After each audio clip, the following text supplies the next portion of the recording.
তো আজকে আমরা কোয়ালিটি গুরুজ গুলো পড়বো, যেটা কিন্তু খুব ইম্পর্টেন্ট, যেখান থেকে প্রতিবারই প্রায় কোনো না কোনো কোয়েশ্চেন জিজ্ঞেস করেই। এই পোর্শনটা খুব ইম্পর্টেন্ট, কোয়ালিটি গুরুজ। আমরা তিনটে কোয়ালিটি গুরুজ পড়বো, তার মধ্যে দুজন বাইরের, একজন ইন্ডিয়ান। তো কোয়ালিটি গুরুজ মধ্যে doctor W Edward Deming, doctor Walter Shewhart and C K Prahalad, এরা তিনটে। তো doctor Edward Deming, in 14 points and 7 deadly disease of management, he covered the entire philosophy of management. 14 point, Edward Deming এর 14 point of quality management আছে, 7 deadly disease of management. এই দুটো এই দুটো কনসেপ্টের through তিনি কিন্তু এন্টায়ার ফিলোসফি অফ ম্যানেজমেন্টকে ডিসক্রাইব করেছেন। Okay. So he advanced the state of quality, the basis of his findings from the work done by the Dr. C. Walter. তো doctor C Walter যে কাজ করেছিল, তার তার সেই জিনিসটাকে উনি কি করেছিলেন, উনি প্রসিডিং করেছিলেন, বা উনি উনি এই জিনিসটাকে অনওয়ার্ডস কন্টিনিউ করেছিলেন। He advance the state of quality, the basic finding was from the work done by the C Walter. অনেক সময় জিজ্ঞেস করে যে এডওয়ার্ড ডিমিং কার কাজকে কন্টিনিউ করেছিলেন, সেটা হবে ডক্টর সি ওয়াল্টার। ঠিক আছে, ওয়াল্টার সিওয়ার্ড বা ডক্টর ওয়াল্টার সিওয়ার্টের কাজকেই কন্টিনিউ করেছিলেন Edward Deming. He emphasized that management is responsible for quality. He publicized PCDA cycle, which later got named as a Deming cycle. So he emphasized that the management is responsible for quality. তার মানে তিনি এই জিনিসটার উপর emphasise করেছিলেন যে management is responsible for quality. তার মানে ম্যানেজমেন্ট কোয়ালিটির জন্য রেসপন্সিবল, তার মানে ম্যানেজমেন্টের পুরো রেসপন্সিবিলিটি কোয়ালিটি মেনটেন করা। He published PCDS cycle, which later got named as a Deming cycle. তিনি কিন্তু পিসিডিএস সাইকেল, যেটা ওটাকে তিনি পাবলিকাইজ করেছিলেন, যেটা পরবর্তীকালে ডিমিং সাইকেল নামে পরিচিত। He gave his system of thought by the name of system of profound knowledge. The components or lenses of the system are understanding the variation, psychology, theory of knowledge, and appreciating a system. So he gave his system of thought by name of a system of profound knowledge. তো তিনি তার এই চিন্তা ভাবনাটাকে একটা নাম দিয়েছেন, যেটাকে বলা হচ্ছে system of profound knowledge. The component or lenses of this system, তার মানে এই সিস্টেমে উনি যে সিস্টেমটার কথা বলেছিলেন, সেই সিস্টেমের কম্পোনেন্টস গুলো কি কি ছিল? Understanding the variation, psychology, theory of knowledge, and appreciating a system.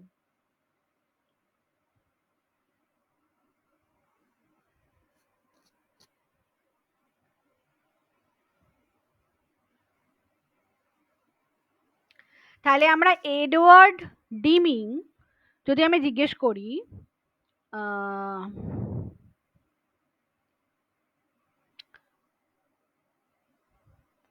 এরকম ভাবে কোয়েশ্চেনটা জিজ্ঞেস করতে পারি, who followed the part of Walter Shewhart, who followed the path of Walter Seward.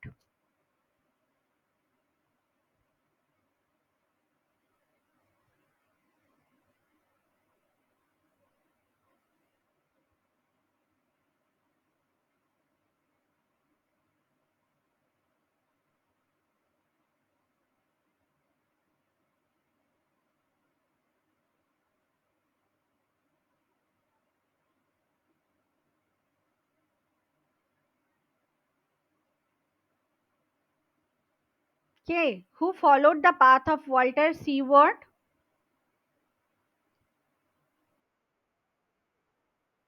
Exactly, Edward Deming. Okay. So, Modusri, what are the component of the system of profound knowledge given by Dr. Edward Deming?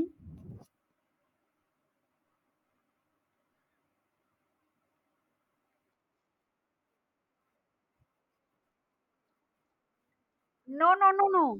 ভুল বলছো। আমি এখানে বলেছি the system of profound knowledge. এই system of profound নলেজের যে components গুলো, সেগুলো কি কি কম্পোনেন্টস ছিল? আন্ডারস্ট্যান্ডিং।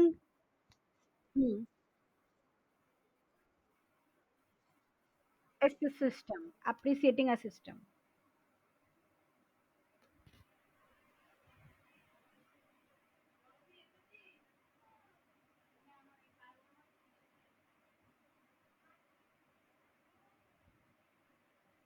হুম। নেক্সট আসছে পিসিডিএ সাইকেল, যেটাকে বলছি plan do check act cycle. The step of this cycle must be followed in order to solve the problem. Repetition of this step will lead to a cycle of continual improvement. So, the step of this cycle must be followed in order to solve the problem. আচ্ছা, উম, কে বলতে পারবে যে এই যে পিসিডিএ cycle, এটা আর কোন একটা জায়গায় তোমরা পড়েছো? কোন জায়গায় পড়েছো বলো তো?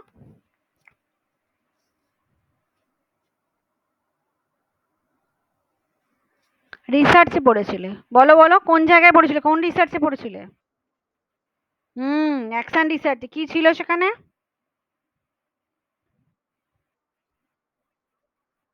হুম, plan, act, observe, reflect. Good, very good. তুমি বেকার বেকার ভয় পাচ্ছিলে যে তুমি জেনারেলে পাবে না, এরকম কোনো ব্যাপার নেই, বুঝলে? ঠিক করে পড়াশোনা করলে সবই হয়। হুম। আরে সেটা বড় কথা নয়, তোমার ফোকাস কাটাবে না, তোমার ফোকাস কোয়েশ্চেন অ্যান্সারে থাকবে। তুমি চেষ্টা কর, তুমি আগে থেকেই তো বসে আছো যে ভেবে চিন্তে যে আমার জেনারেল করেছি, আমার হবে না। তুমি কি করে জানলে নেক্সট বার ইডব্লিউএস এ তোমার হয়ে যাবে? সেখানেও কাটা বেশি উঠতে পারে, সবাই এখন ইডব্লিউএস করছে। তোমার মেন্টালিটি ওটা হওয়া উচিতই নয় একদম। তোমার মেন্টালিটি এটা হওয়া উচিত যে না, আমাকে কোয়েশ্চেন অ্যান্সার সলভ করতে হবে, যেটা আমার কাজ, সেটা আমি করবো। কাট আপ কি উঠবে না উঠবে সেটা আমার দরকার নেই, আমার কি 300 নাম্বারের অ্যান্সার, আমি 300 অ্যান্সার করে আসবো। এবং চেষ্টা করব যাতে আমি অ্যাটলিস্ট 200 পর্যন্ত কনফিডেন্সের সাথে অ্যান্সার করতে পারি। 200 টু 200 ট্রেন, কনফিডেন্সের সাথে অ্যান্সার করতে পারে। হুম। হুম, চেষ্টা নয়, করতে হবে। চেষ্টা করবে বললে তাহলে কোনোদিনই হবে না। তোমায় তোমার নিজের মধ্যে একটা, না আমাকে, তো চেষ্টা করবে ডেফিনেটলি, চেষ্টা তো সবাই করে। যে যে যে জানে যে এক্সাম ক্র্যাক করতে পারবে না, সেও চেষ্টা করে। তো ডিফারেন্সটা কোথায়?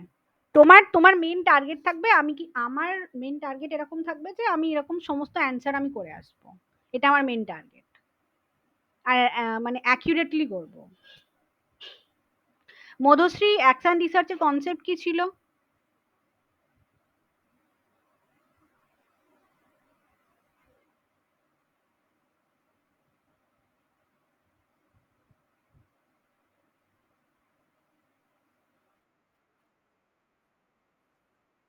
অ্যাকশন রিসার্চের কনসেপ্টটা কি ছিল? অ্যাকশন রিসার্চের কনসেপ্টটা কি ছিল?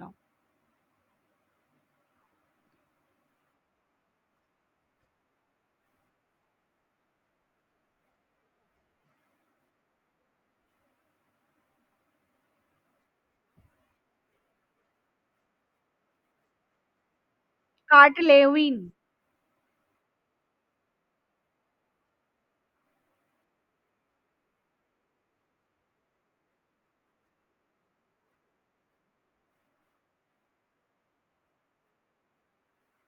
না না, ওটার থেকে বড় কথা, এটা কেন ইউজ করা হয়?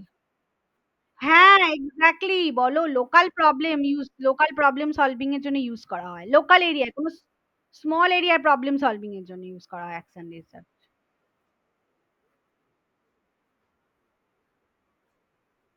হুম, এক্স্যাক্টলি। হ্যাঁ, একদম। Good, very good. দেখে ভাল লাগছে যে তুমি পড়াশোনা করছো।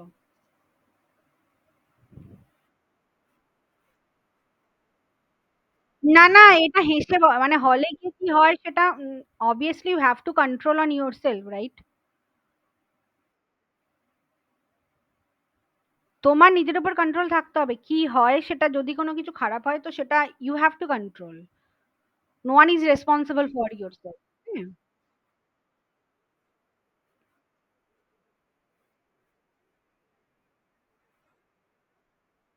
না, না, এইরকম এইগুলো ভাবার কোনো মানে আমি জানি। তো আমিও তো কত এক্সামে দিয়েছি। তো এরকম কোনো মানে এরকম ভাবিনি যে প্রতিবার মানে এটা আমি বলতে পারি এটা আমার একটা পজিটিভ মেন্টালিটি। আর তোমরাও এই মেন্টালিটিটা রাখবে। লাইফে যখনই আমি কোনো এক্সাম দিতে যাই আমি সবসময় এটা ভাবি যে এক্সামটা হবে কি না হবে। আমি আগের এক্সামে যে ভুলটা করছি সেই ভুলটা যেন এই এক্সামে রিপিট না হয়।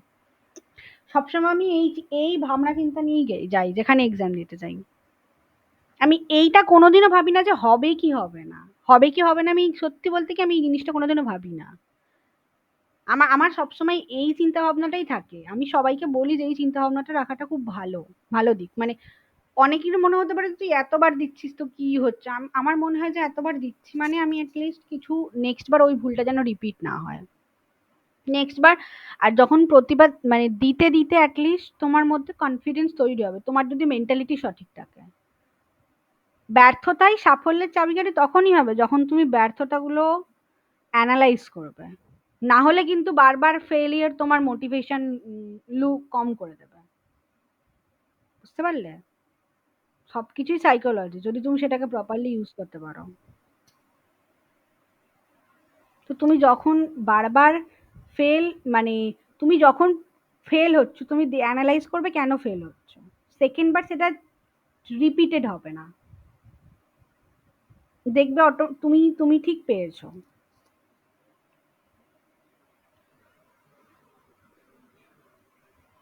ওকে। তো এই যে পিডিসিএ যেটাকে বলছে প্ল্যান ডু চেক অ্যাক্ট, এই কনসেপ্টটা কিন্তু এডওয়ার্ড ডিমিং এর বা ভালো করে মনে রাখবে, সরি ডক্টর এডওয়ার্ড ডিমিং এর। এই কোয়েশ্চেনটা অনেক সময় জিজ্ঞেস করে যে পিডিসিএ কনসেপ্টটা কার। এটা মেনলি কিসের জন্য তৈরি করা হয়েছে? কন্টিনিউয়াল ইমপ্রুভমেন্ট, ভালো করে বোঝো। আর আচ্ছা, আর একটা টিচিং এর ক্ষেত্রে এরকম একটা কনসেপ্ট আছে, কে বলতে পারবো সেটা কি কনসেপ্টের সাথে এটা লিঙ্কেজ?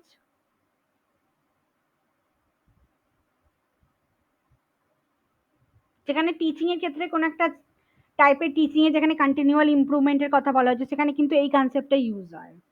কে বলতে পারবে?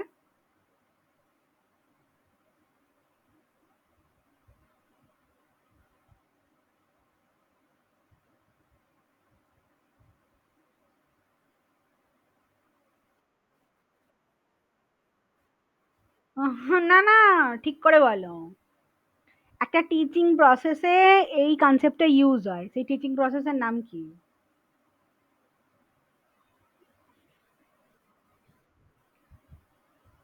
যেখানে কন্টিনিউয়াল ইমপ্রুভমেন্ট এই কনসেপ্টটা চলে। হ্যাঁ। না, না, ফরমেটিভ অ্যাসেসমেন্ট ঠিক না। Micro teaching. হুম। বুঝতে পারলে মাইক্রো টিচিং? মাইক্রো টিচিং এ আমরা কি করি? এটা তো বারবার রিপিটেড হয়, কেন রিপিটেড হয়? কন্টিনিউয়াল ইমপ্রুভমেন্টের জন্য।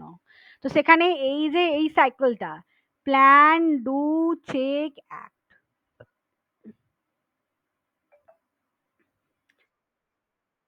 হ্যাঁ। তো এই কনসেপ্টটা ইউজ হয় ওখানে মাইক্রো টিচিং এর ক্ষেত্রে যে কন্টিনিউয়াল ইমপ্রুভমেন্ট। তো the step of the cycle must be followed in order to solve the problem. তো এই পিডিসিএ সাইকেলটা কেন ইউজ করা হয়? To solve the problem and repetition of this step will lead to continual improvement. তো এই steps গুলো repetition কিন্তু কন্টিনিউয়াল ইমপ্রুভমেন্টকে হাইলাইট করে। Plan do check act.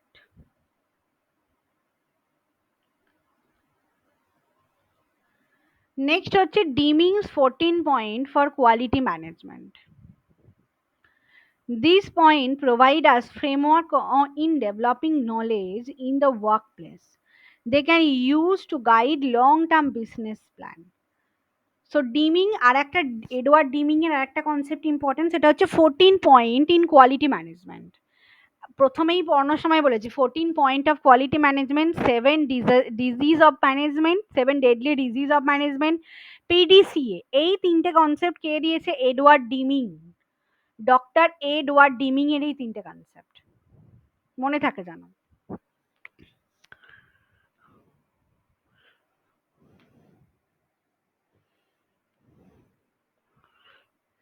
আচ্ছা,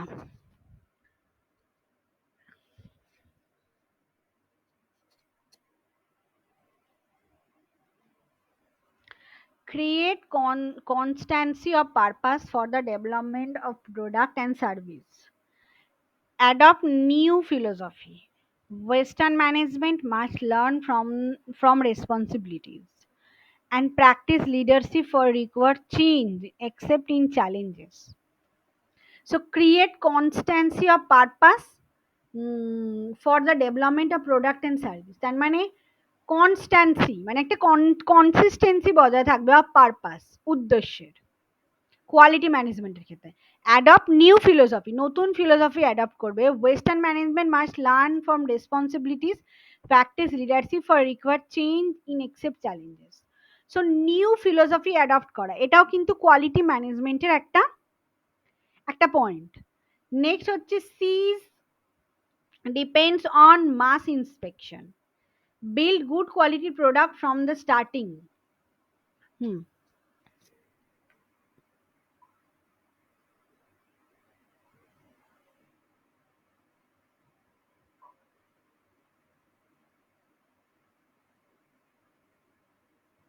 হুম তো সিজ ডিপেন্ডেন্স অন মাস ইন্সপেকশন মানে মাস ইন্সপেকশনের উপর থেকে ডিপেন্ডেন্স হটাতে হবে। Build good quality product from starting, starting থেকেই গুড কোয়ালিটি প্রোডাক্ট তৈরি করতে হবে। ধরো প্রোডাক্টের মেটেরিয়াল সেটাও গুড হবে, প্রসেসিং সেটাও গুড হবে, তার মানে প্রোডাক্টটা প্রথম থেকেই স্টার্টিং থেকে good.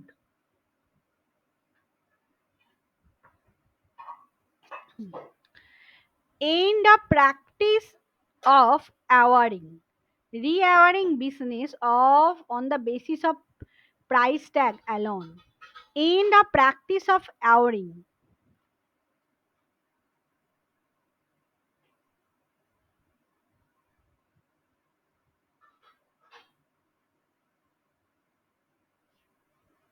Just a minute. End a practice of awarding, rewarding business on the basis of price tag alone. মানে প্রাইস ট্যাগের উপর বেস করেই বিজনেস কাটতে হবে, মানে যে এই প্রাইস ট্যাগ, এছাড়াও এক্সট্রা কোনো রকম ফেসিলিটি মানে দেওয়ার প্রয়োজন নেই, এটা বলছে। Improve constantly to improve quality and reduce waste, institute training and retaining, institute leadership, drive out fear যাতে every one can work efficiently সেটাও দেখতে হবে। Break down the barrier between department, every one should work as a team, ডিপার্টমেন্টের মধ্যে কোনো রকম barrier থাকবে না। Eliminate slogan for worker who do not achieve their M,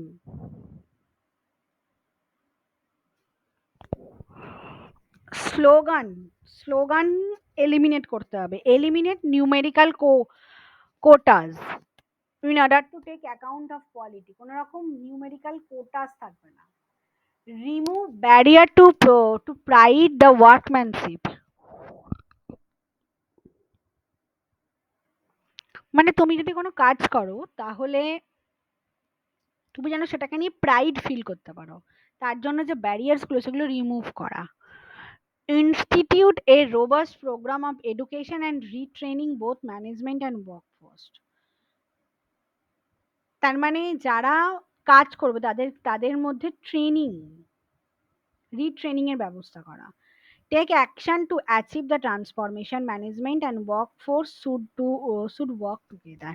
take action to achieve the transformation, ঠিক আছে, take action to achieve the transformation, যাতে transformation ট্রান্সফরমেশনের জন্য অ্যাকশন নেওয়া, যাতে ট্রান্সফর্ম করা যায়, ঠিক আছে।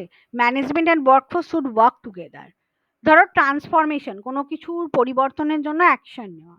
তো এইগুলো হচ্ছে quality management, 14 point of quality management. তোমাদের এতদিন পর্যন্ত মেনলি জিজ্ঞেস করতো যে 14 পয়েন্ট অফ কোয়ালিটি ম্যানেজমেন্ট এই কনসেপ্টটা কে দিয়েছিল, কে দিয়েছিল?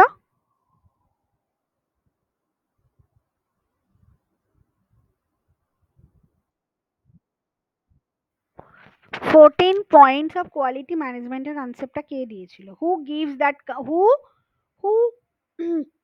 হু ওয়াজ গিভেন, আচ্ছা sorry, who has given the concept of, hmm,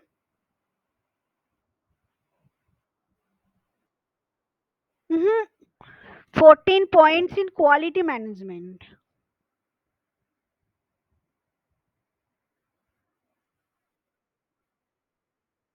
hmm, hmm. Henry Fayol administration ছিল, অ্যাডমিনিস্ট্রেশনের ছিল।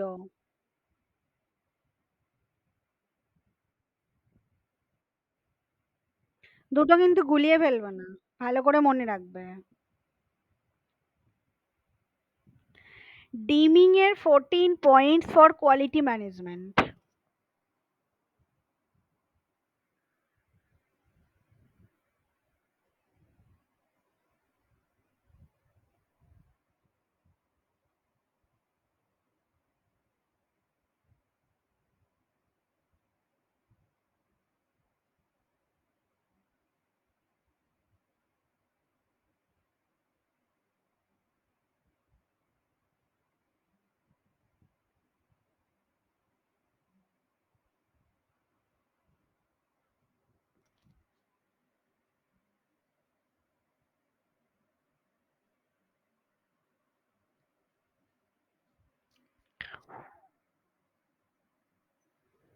আচ্ছা, এবার আসছি ডিমিং এর 7 deadly disease of management.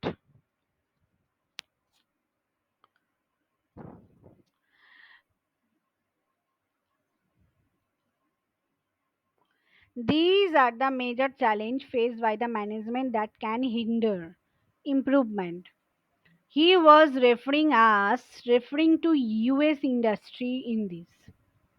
Not having তো deadly disease of management, তো ডেভিং এর এই যে 7 deadly disease of management এর কনসেপ্ট কার, এই কোয়েশ্চেনটাও জিজ্ঞেস করতে পারে।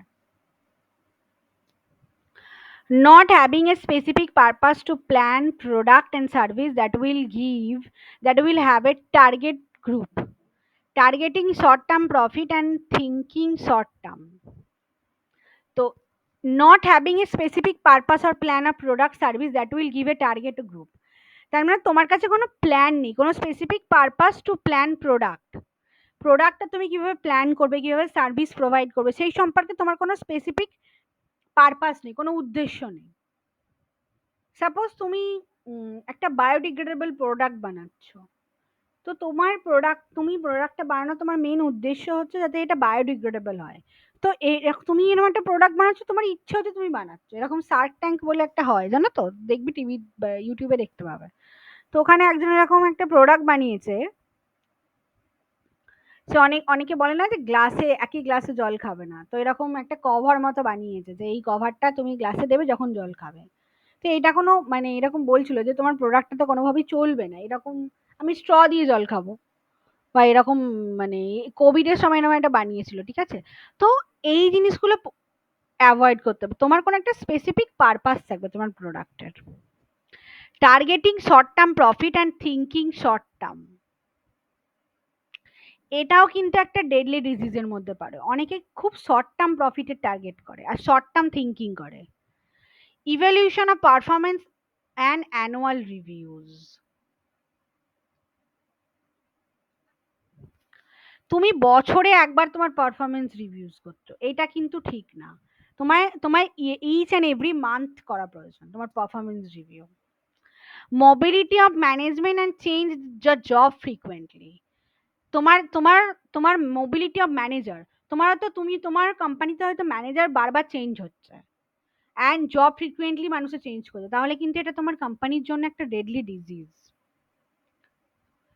Management by use only available data, management শুধুমাত্র যে অ্যাভেলেবল ডেটা আছে সেটাই ইউজ করছে, এটাও কিন্তু একটা ডেডলি ডিজিজ। ডেডলি ডিজিজ মানে এগুলো খারাপ দিক।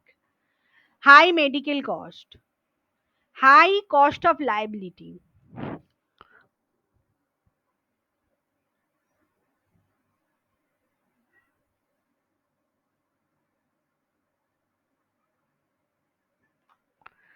এইগুলো হচ্ছে 7 deadly disease of management, by Edward Deming. As per Deming, this challenge could be dealt with effective management. এই চ্যালেঞ্জগুলো এফেক্টিভ ম্যানেজমেন্টের থ্রু ডেল্ট করতে হবে, অ্যান্ড কমিটমেন্ট টু কোয়ালিটি, মানে একটা কোয়ালিটির একটা কমিটমেন্ট মেনটেন রাখতে হবে. He stressed the improved importance of informing about quality to all staff and building a faith in total quality management. তো mainly Edward dimming total quality ম্যানেজমেন্টের উপর focus করেছে, টোটাল কোয়ালিটি ম্যানেজমেন্টের কনসেপ্ট আগের দিনে বুঝিয়েছে. And he stress the importance of informing about quality to all staff, মানে সমস্ত স্টাফদেরই কিন্তু কোয়ালিটি সম্পর্কে ইনফর্ম করা উচিত. তো এই কনসেপ্টে উনি বিলিভ করতেন. তাহলে এডওয়ার্ড ডিমিং এর কনসেপ্ট বোঝা গেল.